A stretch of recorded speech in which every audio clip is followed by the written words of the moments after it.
las matemáticas. Él es una persona que trabajó mucho tiempo en cosas de sistemas dinámicos y ahora es bastante... se mueve en muchas direcciones y nos va a hablar de tópicos en donde están intermezcladas varias áreas. Entonces es una plática rica en ese sentido.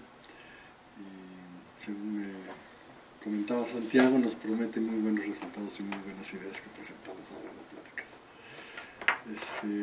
No es la primera vez, ¿verdad?, que está aquí. He venido antes. Pero en este instituto, en este edificio, supongo que es la primera vez. Pues ojalá siga viniendo mucho más veces. ¿Qué es el plan? Bueno, gracias. Thank you. Actually, I gave a talk in Cuernavaca Friday, and there Obin took a picture of me, my arms up like this as I was talking, and he sent it to me. I showed it to my wife. She said, "Oh, I know that picture. I've seen that picture before." And then I remembered, oh yes, on my website at the University of Toronto, where I haven't been for 7 years, and I haven't touched my website in 7 years, but apparently it still exists functionally. There's a picture of me with my arms up like that. It's my picture that I've chosen to put on my website. And the picture was taken in this institution in 2008 when I gave a talk here.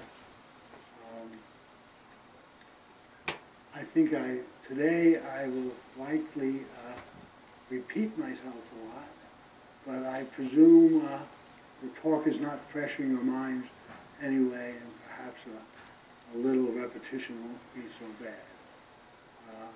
Also, let me apologize that I am not speaking in Spanish. It would be much better if I was, but I'm just not capable, at least not yet. So, what is the subject matter? I have a lot to say, and I tried to prepare a talk that is very concise, and but it has a lot of content. I think the subject is a very exciting subject, and it's been recently made a lot of progress. So let me try to fill in what the subject is about just by starting by saying something about numerical algorithms.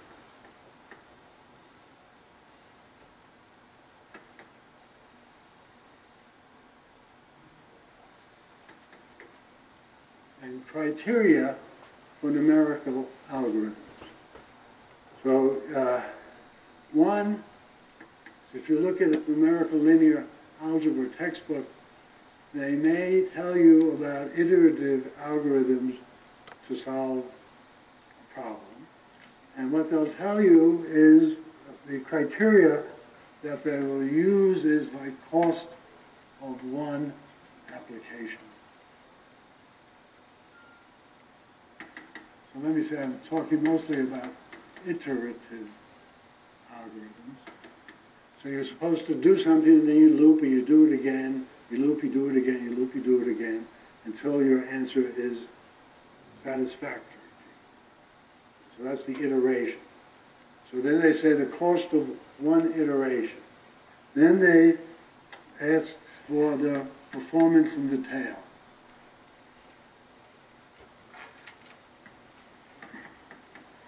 That is to say, as you approach the answer, how is the accuracy increasing? So you may, for example, find that it doubles precision in each application in the tail. Or maybe triples. Or maybe it's just geometric, which they call linear. So these are criteria for what happens at the end. So like Newton's method. We all know Newton's method doubles the precision. It's like the square every time. So Newton's method doubles the precision, the number of digits of accuracy of your answer doubles every time when you're near the solution. So that's a type of criteria. Third one is accuracy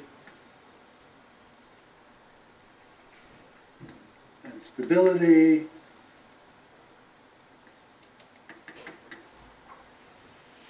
How accurate is your algorithm? How stable is your computation?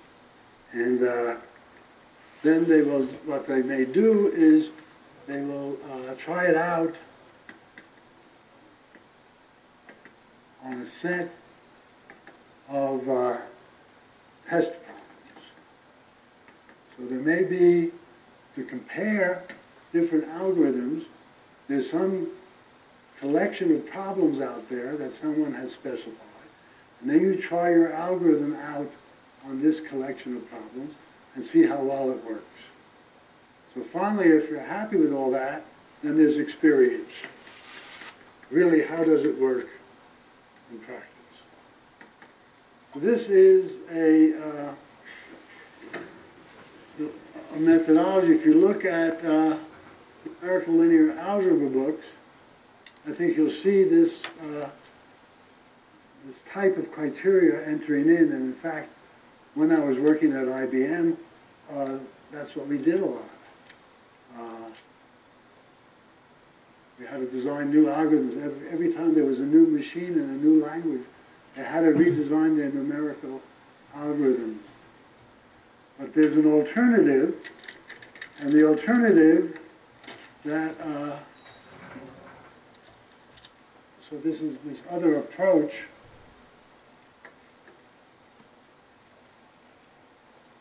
And it's borrowed from computer science.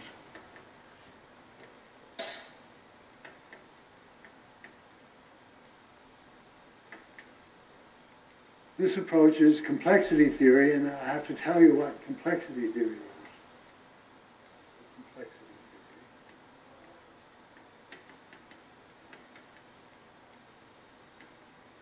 theory. So the first aspect of complexity theory is that you have a well-defined set of problems.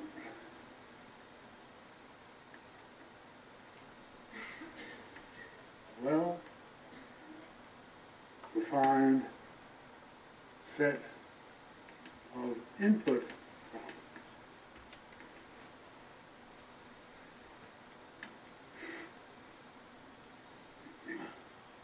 So an instance is an input. So what are examples? So an instance is an input. So what are examples? A, I may be inputting n by n matrix A. So A is an element of M, and some field. I'm going to take the complex numbers. So M is an n by n matrix with complex entries. We might do any field, or the reals in particular, rationals. But what I'll be talking about today is mostly the complex matrices. Or we may input a degree D polynomial.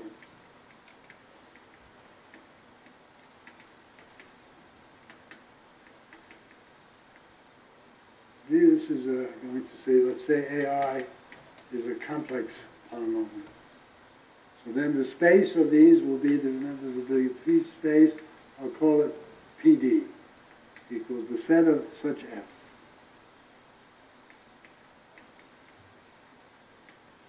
Another example of specific, maybe I'll put this, the C here even. Another example would be M polynomials in n variables. So then I have F I equals 1 to n, Fi of x1 through x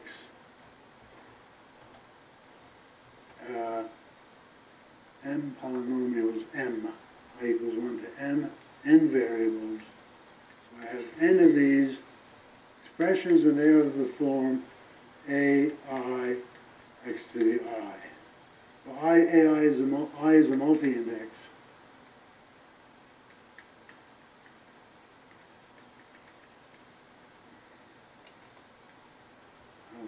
And these are integers whose sum.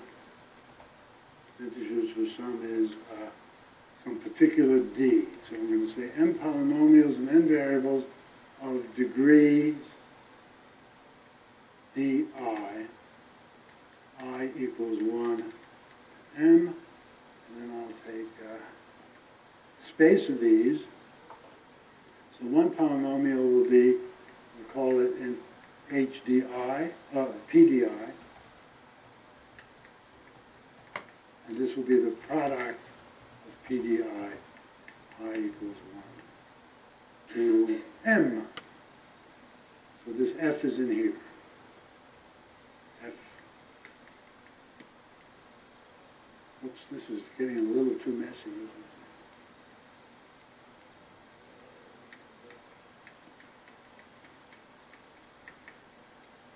So these are polynomials of I equals 1 m. These are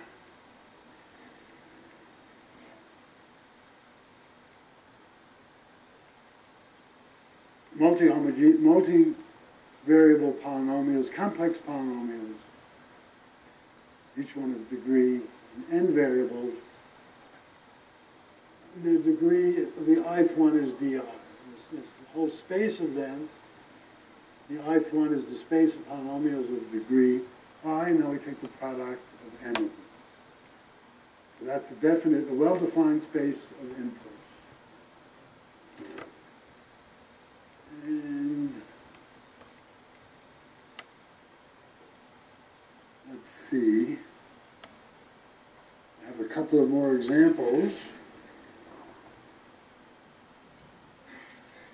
D is n homogeneous polynomials.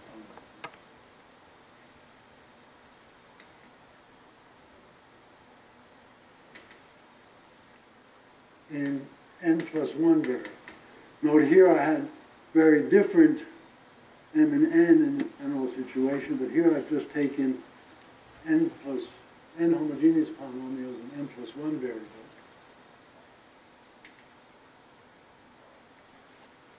So then I have f1 up to fn, and I'm going to specify their degrees again.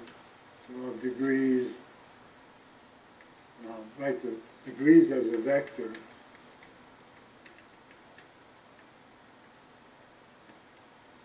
So I have f1 through fn, and fi is an element of homogeneous polynomials of degree di. And so f is an element of the product of these. So it's a big vector space. These are big vector spaces over the complex numbers if I have complex coefficients.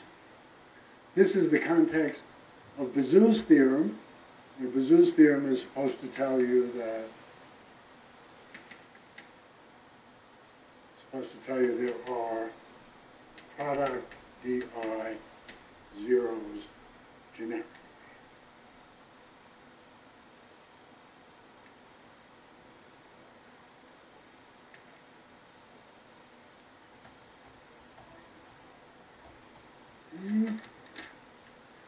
Okay.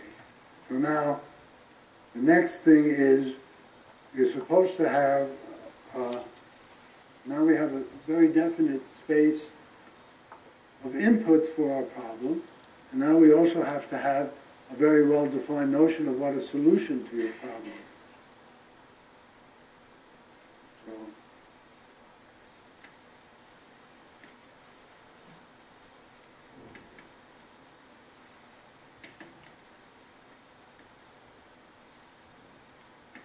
So let me give you examples of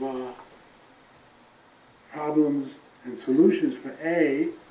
A, we could ask, is determinant of A equal to 0?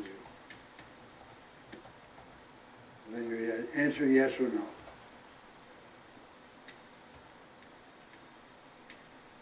That's your problem. You're supposed to determine, is the determinant of A equals 0, and you would output yes or no. B.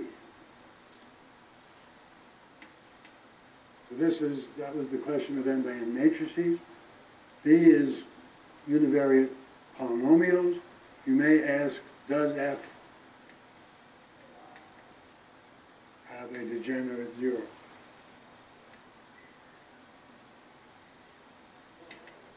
Root of 0. And you output yes or no.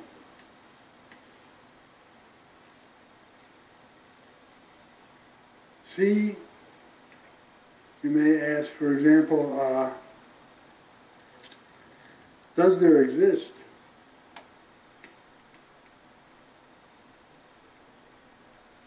a 0 of the system? That is to say, a point x0, x1, up to xn, such that fi of x1 to xn equals 0 for all I. I give you m equations. I ask you, do they have a common 0? Now you output yes or no.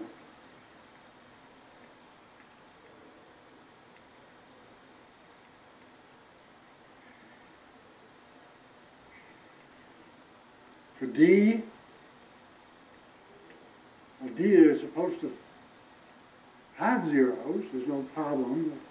C doesn't arise so much for a question D. There are always zeros, and in fact there should be a lot of them. So you might ask for D, find a 0.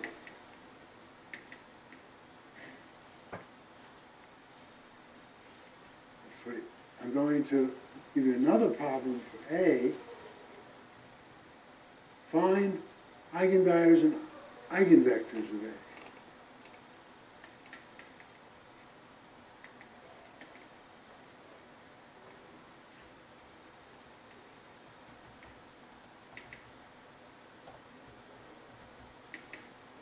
That is to say, lambda v such that A of v equals lambda v, and v is not 0.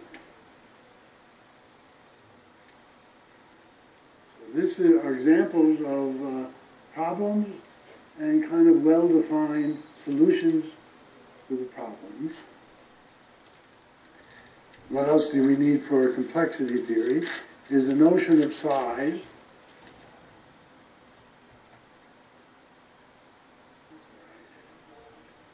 We need a notion of size of the input.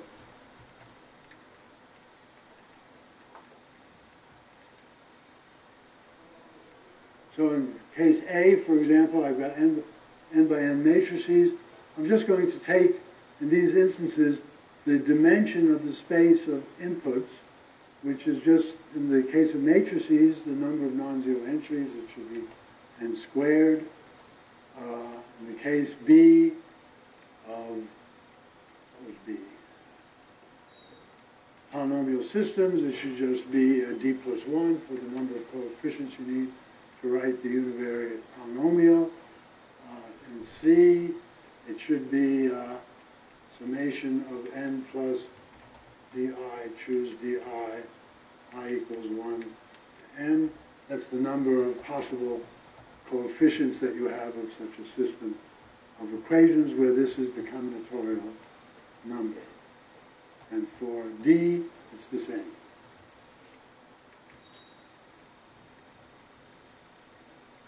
And the next thing you need is a notion of cost.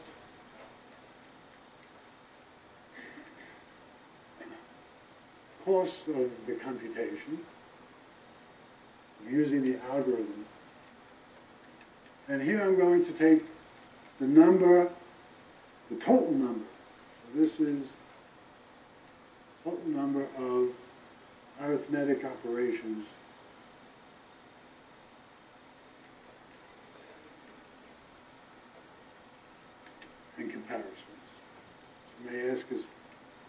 something you've computed 0 or not, is it bigger than 0? This is the cost. And what's complexity theory? Complexity theory is to consider cost as a function of size. Complexity theory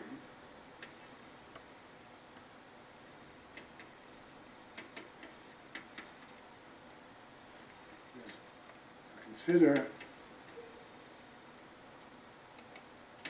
cost as a function of size.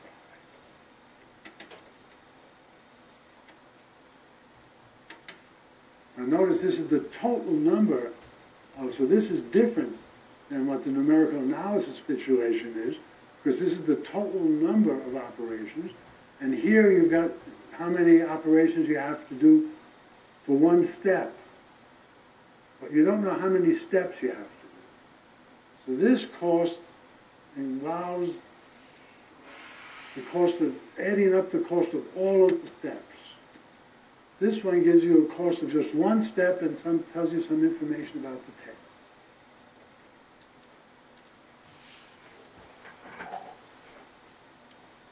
So what is the situation in linear algebra and the eigenvalue problem? The situation is that there are algorithms for the eigenvalue problem, which in practice work very fast, satisfy all of those conditions, and everybody in the numerical linear algebra world is happy with the situation. But they haven't done this type of analysis, which would tell you what is the total cost as a function of the input. So there's some disconnect. And in fact, I think understanding this really, really well for the numerical linear algebra situation is still an excellent problem. Understand how practice relates to theory, and can complexity theory even help you to maybe improve practice. So there's a class P. Class P is problems with cost polynomial in the input side. So there is some polynomial such that the cost is less than the polynomial of the input side. And here, of course, there's the great, great problem. You get $1 million if you solve it. In this context, there's the problem, does P equal 1? I don't want to spend too much time on this, but this is the context, and there's a whole theory, class of polynomial time problems, the ones that you can solve in polynomial time if someone gives you a hint, and it tells you the answer, and then you can check it. And the question is, are these classes of decision problems the same? So that is a wonderful thing, and I can refer you on literature. There's a book that Lenore Blum and Felipe Cooper and Steve Smale and I wrote called Complexity and Real Computation, where this context is done in the context of regular computer science theory, but also in the context of these types of problems that I'm discussing, which aren't 0-1 problems. These are complex number problems. So that's a different universe. So what's the story here? What's the story? This one's in P. You just take your Gaussian elimination argument to figure out what the determinant of the matrix is, and you do it in n squared or n cubed steps. So since the dimension is n squared, the cost is like n cubed, it's polynomial. So this one's in P. This one's also in P, because you take the discriminant of the polynomial, so f and f prime, and you see if they have a common root. The discriminant has a definite formula to it, so you just calculate it. You answer this question in polynomial time. C, this problem is NP complete.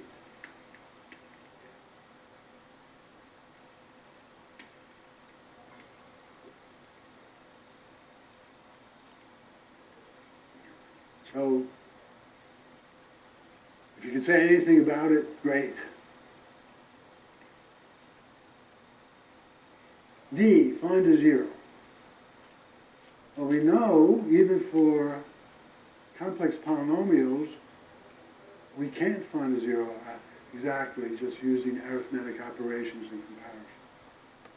So the problem doesn't actually make sense. And same here, you can't find the eigenvalues and eigenvectors because if you could solve the polynomial. So we have to do something better here. We have to extend our notions.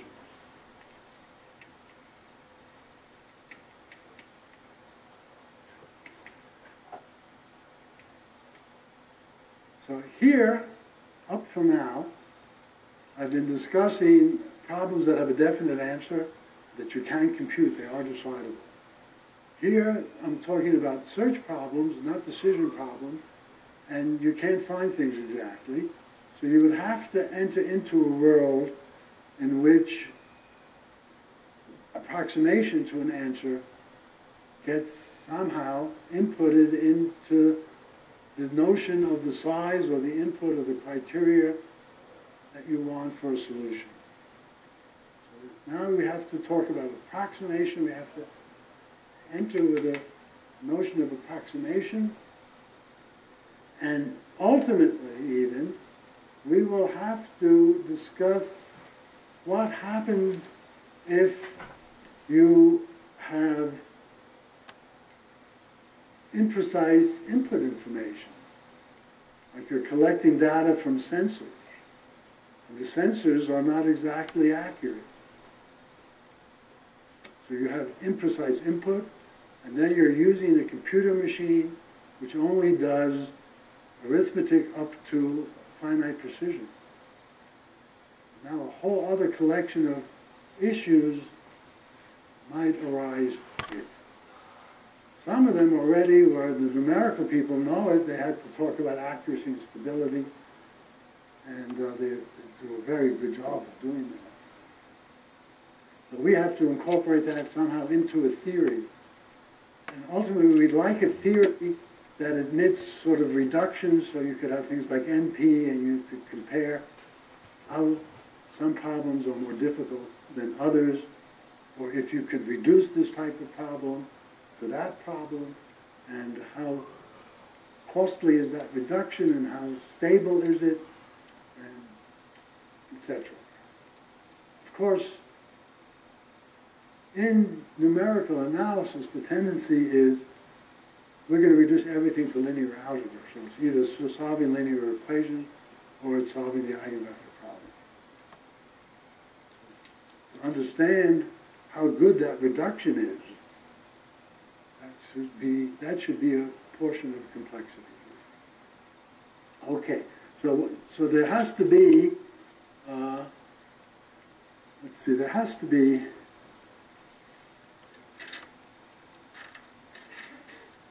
a notion here of the sensitivity of the solution. So this is a notion that actually I think, as far as the computational world is concerned, began with Alan Turing, actually. He wasn't talking about 0-1 machines and logic anymore, but he was talking about real computer machines that are computing scientific problems, like solving linear equations. So there's this notion of condition number.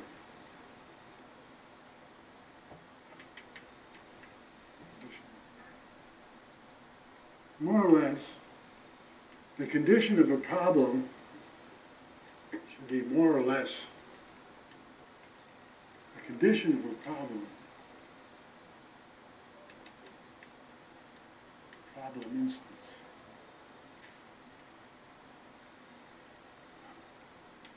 should be more or less the derivative dissolution d problem. Maybe the sign. No, I'll put a norm there. How sensitive is the solution of your problem to your input problem?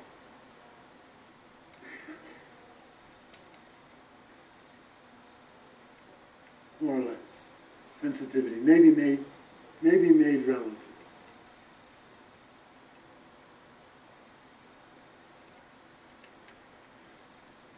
Sensitive is the relative error in the solution to the relative error in the input problem. Okay. So for linear algebra, just for linear algebra, you want to take ax equals b. Now you want to study what happens if I take ax plus del x equals b plus del b. And I want to understand what the relative error in x is compared to the relative error in b. So I want to consider del x over x. These should be norms compared to del b over b.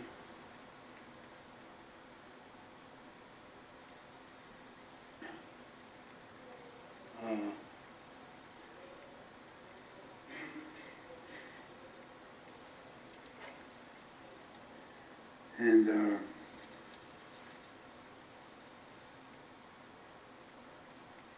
del x should be estimated by the norm of A inverse times del B.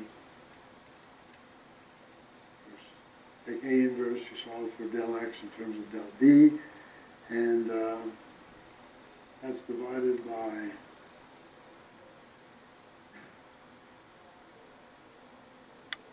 A of x equals, let's see, over x, and the norm of del B over B, but that's at most the norm of A times the norm of x. And let's see, this is equal to the norm of A inverse times the norm of A. So this is the condition number of the linear map A. Condition number of A and norm of A times norm of A inverse.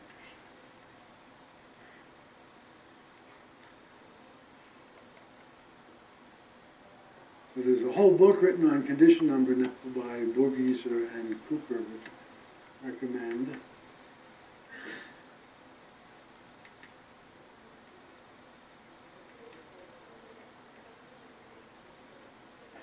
So that is somehow going to have to enter into our analysis, ultimately, if we're going to be talking about computations that aren't exact, inputs that aren't exact, and we want answers that are pretty accurate. We're going to have to take into account somehow the condition of the problem instance. Now let me something. That's sort of when things aren't exact, right? But it does seem to me that the N versus NP problem may be different. P versus NP problem may be different in this context. Because when the situation is very sensitive, it is difficult to check the answer. So a very sensitive instance may be no harder to solve than to check, because the sensitivity already will enter in, as we'll see in a few minutes, into the arithmetic cost of solving the problem. So it may be that the P versus NP problems, let's say something very controversial, might be different in the numerical analysis world than it is in the logical. And that is really something that could be very exciting as a development of the theory. So what is the, let me just say what the condition number is in for the two problems of interest. This was the homogeneous that we were supposed to find the answer. So in problem D, a C, which was homogeneous, which was that? That was D, homogeneous systems. So for D, the sensitivity of a root of a homogeneous system is somehow related to the linear sensitivity, and it is, we define it as the condition number, mu, so this is the condition number.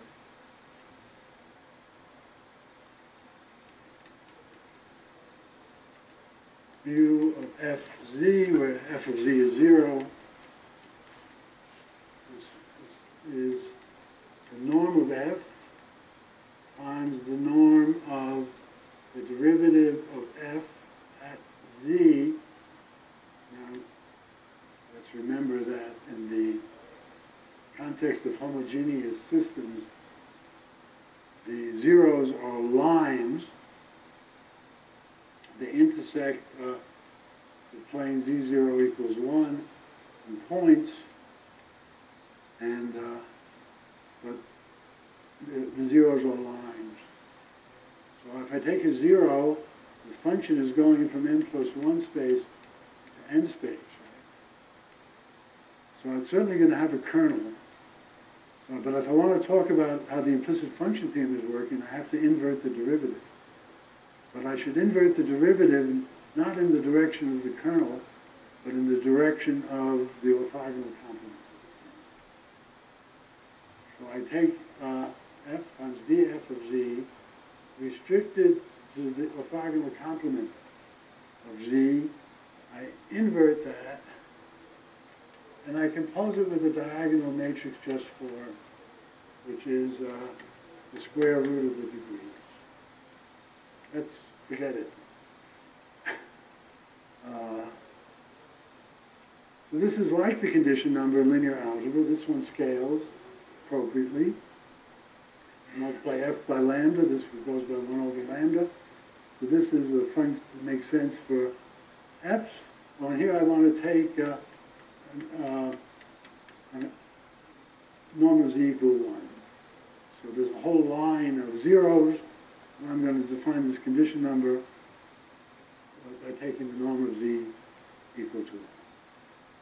So this is more or less the norm of the inverse of the derivative made into a function homogeneous of degree z on 0 on projective space, so it makes sense. Okay, so that's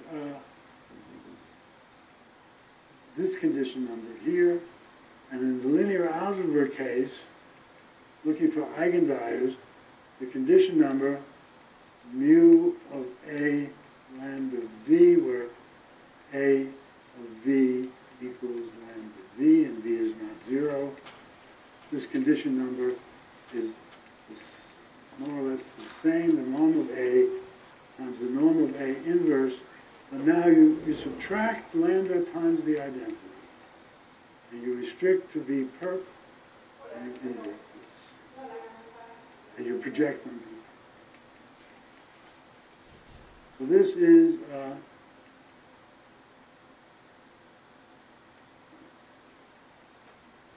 the condition number of the eigenvalue. Note, this condition number, this derivative, is large, means that the root is almost a double root. So somehow this condition number for systems is related to the distance to the discriminant variety. If you have a root with a very, almost an element in the kernel of the derivative, you can make it 0. It means you can change the system a little bit and make the root into a double root. So this condition number is related to the distance to the discriminant variety in the space of systems and roots. This one is related to this distance to multiple eigenvalues, because if there's another vector with the same eigenvalue, then this operator won't be invertible. So this is like somehow close to double eigenvalues, and this one's close to double roots. So these condition numbers are reflecting that geometry.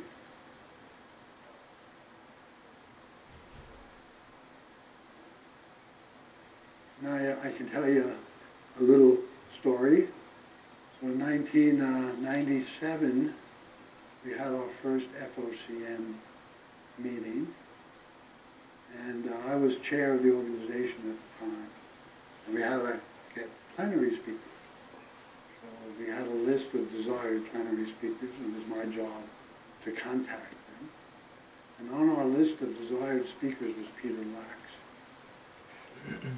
He was in New York, and I was in New York, so I called up Peter and said, "Hi, Peter, you want to come to our meeting in Rio?" He said, "Let me think about it." Then ultimately he said, "No, I won't come." And he says, what are you working on these days?" Well, Steve Smale, there were several things. One of them was with Steve Smale, we were trying to develop algorithms to find zeros of these homogeneous systems. And he said to me, "Well, that's all right, but it doesn't interest me that much. If it was eigenvalues of matrices, that would interest me." And that was around 1996. Already this job of studying how to find zeros of systems of homogeneous equations, it's taken all my time and effort. It's not an easy thing. But I was working at IBM at the time, and I thought, there were lots of practical problems they could give me. And I had the impression that I could have something to say about all of those problems if I just had enough time. It might take me 20 years, but I could say something about the problem for IBM. Once or twice I said something in less than 20 years that might have been useful to them, but it wasn't exactly their business model. So, but here it was kind of similar, working on this question with Steve and other people for all those years. Finally, sometime, I got a graduate student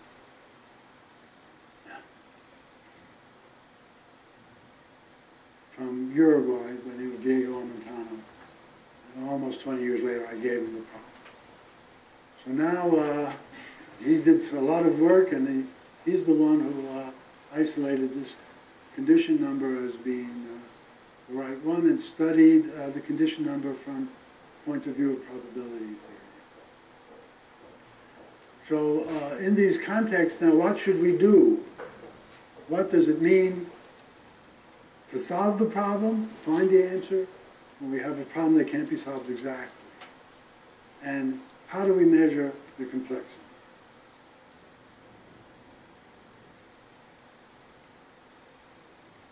Steve and I worked on that a lot in the 1990s. Actually, in the 80s, starting in the 1980s. And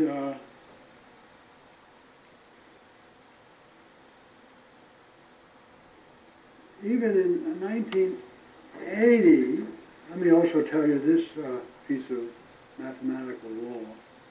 So Steve was a topologist, first of all, in his life. Then he was a dynamical systems person, extremely important in both of the subjects. And then he somehow, he did a few other things, but then his main next occupation was economic equilibrium theory. And then he found a method of finding these equilibria, and there was some kind of global meeting that he and Mo Hirsch defined together. And then they went to conferences, and there were other people. There were guys from Princeton that maybe were even almost in your generation, Harold Kuhn, and what was his name? It'll come to me after a while. So they all had methods. Some of them were using more or less the triangulation methods and degree theory, and Steve was using differential, like Newton-type methods with differential equations. How do you compare them?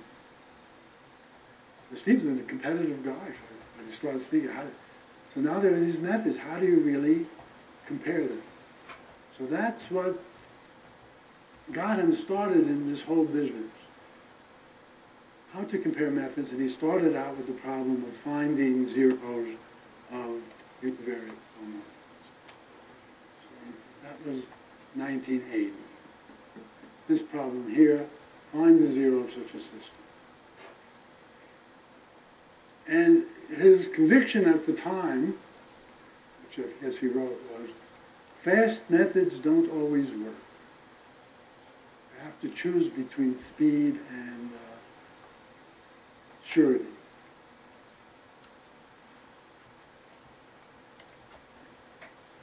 And then he did an analysis of Newton's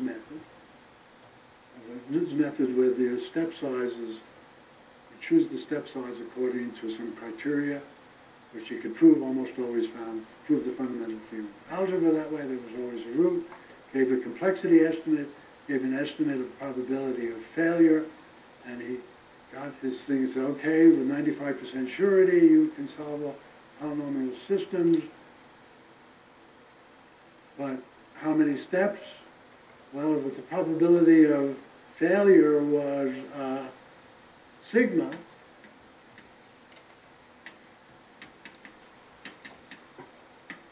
he gave something like the degree over sigma to the 7 steps.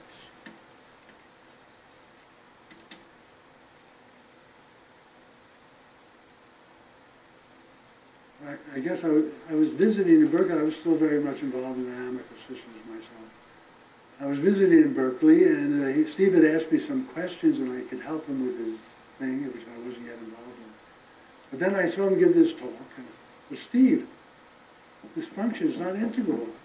Your method is infinite average poles. So then we began a bunch of studies on methods that would be finite average, polynomial average. And we could do that with one variable, but we couldn't do it entirely for this problem, find a zero of homogeneous systems. We came close. Here, he is a way of encapsulating a lot of things that we did there. Oops, let me not erase that. And it's his 17th problem. So this is at least one method. This is at least one method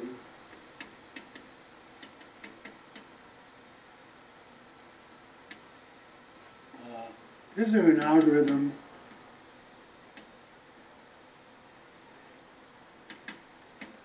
to find an approximate zero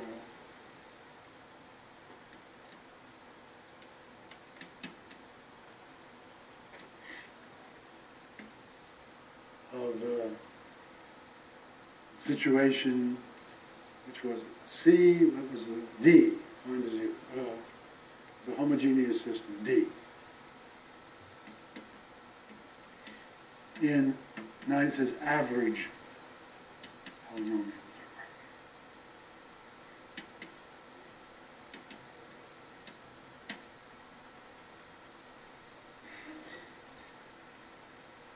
So I have to tell you what both of these mean.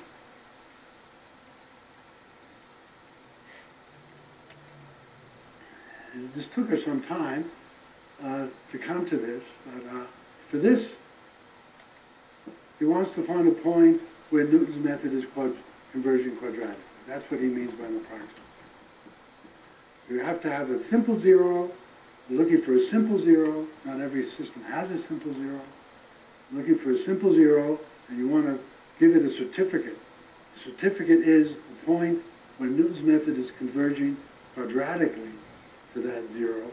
And even with a certificate that says, yes, that's the case. And then you want to consider input systems and average over the whole space of input systems and see that the cost is polynomial. Let me say cost. the costless polynomial in the input size. So now what this is going to be is it can't work. It can't work if there's no simple zero. So it's certainly not going to be an algorithm that works everywhere. And in fact, the algorithm cost may have a pole. So in fact, the algorithm is tending to infinity on some bad, the cost is tending to infinity on some bad subvariety, a divisor or some discriminant variety. But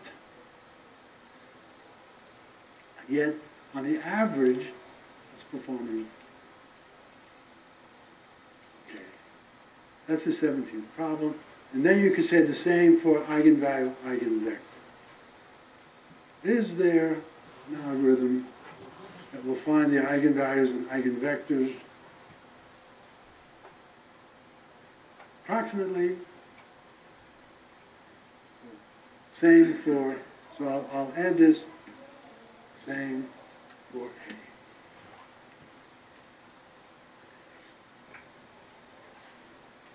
A. The theorem is yes. Yes to both.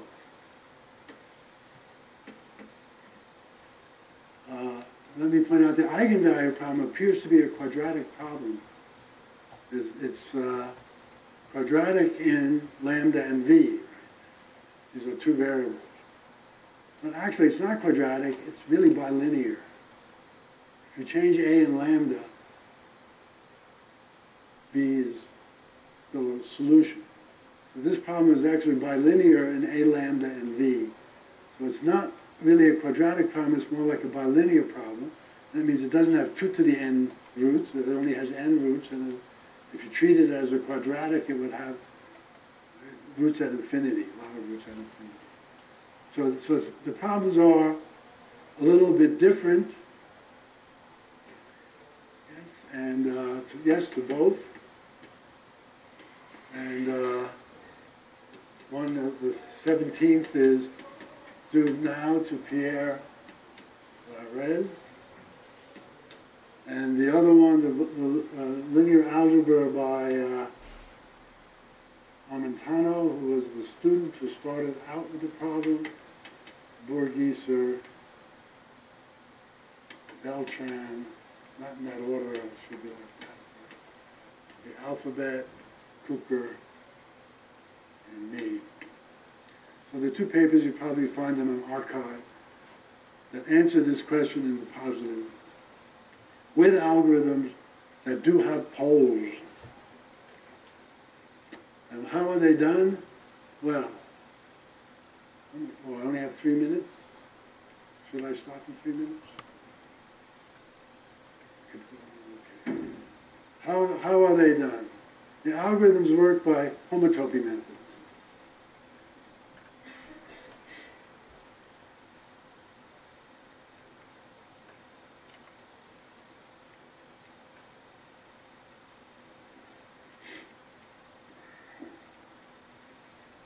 The algorithms work by homotopy.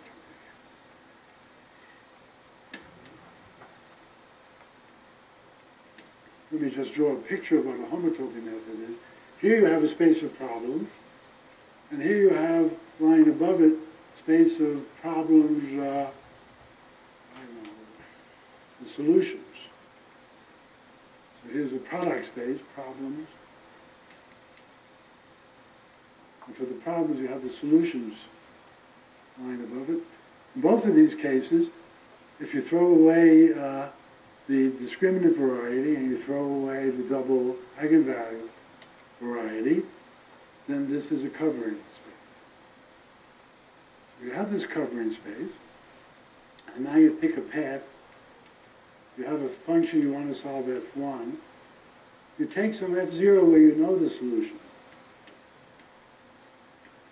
This could be either a polynomial situation or the eigenvalue situation.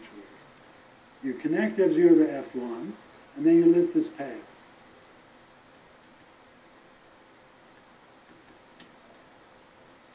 So you lift the path as long as you can, why I say analytic continuation. All these functions are analytic. So you analytically continue this root until you find this root. Of course, that's a very abstract thing. How do you implement this? Well, you can use Newton's method. So you start with an approximation of this root, and now you use Newton's method for a little bit f1. That gives you take Newton's method of f1 with respect to x0, and that will be x1, etc. Continue on in this way. You produce a sort of polygonal path of computed points that are very easily computed, and you come to the end. The question is, how big a step can you take here? How many steps will it take you? And there's an upper bound estimate for the number of Newton steps. In both cases, is less than or equal, well, let's say in the case of homogeneous systems, some constant times the degree, I don't know, for the 3 halves or something like that, times the integral of the condition number of the system and root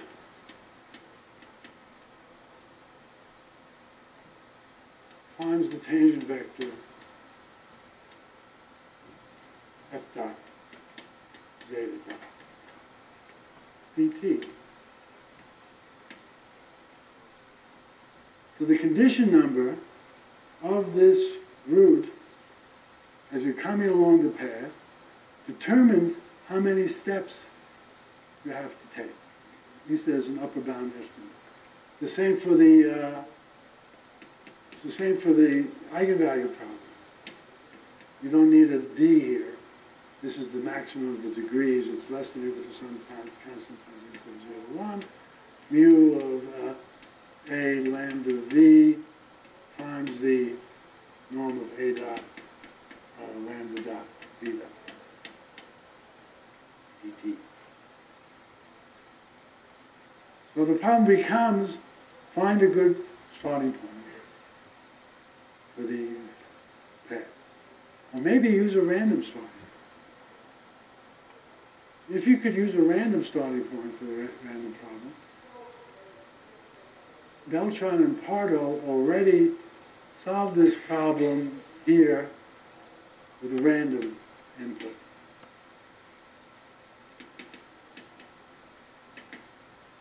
And then they show if you take a random input as your starting point, this estimate gives you a polynomial average of the space of systems where the path you choose is just a straight line. Now the algorithm is just take a straight line from your starting point to the one you want to solve, use this Newton's method along it, use this upper bound estimate, prove that that's a polynomial estimate in the input size of the system. And so that is what Leray did. This is a wonderful piece of work. He says his problem is how do you get a random starting point? And what he does is he says, look at round off. So if I take a system and round it off to some finite precision, and then I look at all systems that have that round off, well, the difference between that rounded off number and the actual number is a random number. So he uses the input itself in order, and truncates to a finite precision in order to produce the random perturbation of the rounded off object. It's a wonderful thing. I very much recommend looking at this paper. It's surely a technique that has meaning in numerical analysis where you already had the rounded off input number. Okay, so that's the method. I wanted to say a bunch more things about this. Let me just read you a quote. The quote is from Louis Nirenberg. Louis, one of the prime movers in geometry and PDEs, and he just recently was awarded the Abel Prize for his work. He's now 90 years old. As he was interviewed by the Notices of the American Math Society. And he says, but it is really fun to do mathematics. It is an enormous pleasure to think about mathematics, even though you are stuck 90% of the time, perhaps even more. And then he goes on to say, yes, it is hard to comprehend. He's saying, he's asked, how do people outside mathematics, how can they comprehend it? He says, yes, it is hard to comprehend. You have to be in it, and I think it does take some talent to be able to do mathematics. But it also takes, as I said, Sitzfleisch. You need to be stubborn and have perseverance, and you can't give up. I've been stuck on some problems for years. Well, this algorithm that I just gave to you is a stubborn algorithm. It insists on following this path, even though you may come close to the discriminant value. So, what I'd be suggesting is, where is that estimate? Did I erase the estimate of the number of steps? Oh no, here it is. This number of